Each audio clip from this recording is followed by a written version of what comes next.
বাংলাদেশের দুর্যোগ, বিশেষ করে প্রাকৃতিক দুর্যোগের ক্ষেত্রে রোল মডেল।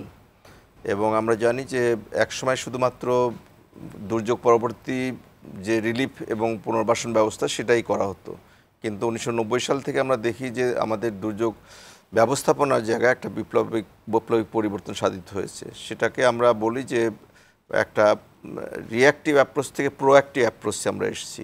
অর্থাৎ দুর্যোগকে আমরা 3 ভাগে ভাগ করছি: দুর্যোগ পূর্ববর্তী একটা প্রস্তুতি, দুর্যোগকালীন প্রস্তুতি এবং দুর্যোগ পরবর্তীকালীন প্রস্তুতি। এবং দুর্যোগ পরবর্তীকালীন প্রস্তুতির ক্ষেত্রে প্রায় 5টা স্টেপ আমরা ফলো করি, যেটাকে আমরা প্রিভেনশন থেকে শুরু করে মিটিগেশন, রিস্ক, রিকভারি, রেসপন্স এবং রিহ্যাবিলিটেশন এবং সাস্টেইনেবল রিহ্যাবিলিটেশন, যেটাকে আমরা বলি টেকসই পুনর্বাসন ব্যবস্থা।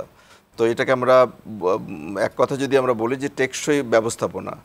এখন অতীতের অভিজ্ঞতা যদি আমি একটু ফিরে যাই, তাহলে এখানে দেখা যাবে যে দুর্যোগে আমাদের 2007 সালে সিডর হয়েছিল, 2009 সালে আইলা হয়েছিল, 2022-এর এই মে মাসে একই তারিখে কিন্তু আমপান হয়েছিল।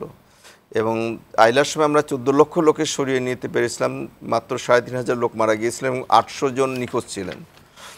সিডরের সময় মাত্র 92 জন মানুষ মারা গিয়েছেন, আইলার সময়। এবং আপনার আমাদের প্রায় 10 লক্ষাধিক লোককে আমরা সাইক্লোন শেল্টারে নিয়েছিলাম।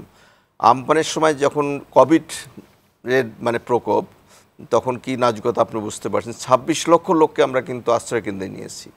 তো এবং যে কারণে আমরা দেখেছি যে 1970-এ প্রায় 10 লক্ষ লোক মারা গিয়েছিল 70-এর সাইক্লোনে, যেটা সেখানে কিন্তু আমরা দেখলাম যে আমপান। এবং এবারও যদি বলি যে সব মিলিয়ে 16 জন মারা গিয়েছে, তারাও সরাসরি মারা যায়নি, কিন্তু কেউ গাছ চাপা, কেউ ঘর চাপা, এবং কেউ হয়তো রাস্তায় সাইক্লোন শেল্টারে যাওয়ার পথে স্লিপ করে পড়েছে, বা এই যে পানিতে ডুবে মারা গিয়েছে 16 জন এ পর্যন্ত সর্বসাকুল্যে। তো এটা একটা বড় সফলতা দুর্যোগ ব্যবস্থাপনায়। আমরা দেখি যে আগাম সতর্কবার্তা যেটা ছিল, সেই আগাম সতর্কবার্তাটা এবং 80,000 আমাদের ভলান্টিয়ার বা স্বেচ্ছাসেবক, উপকূলবর্তী এলাকায় 80,000 স্বেচ্ছাসেবক।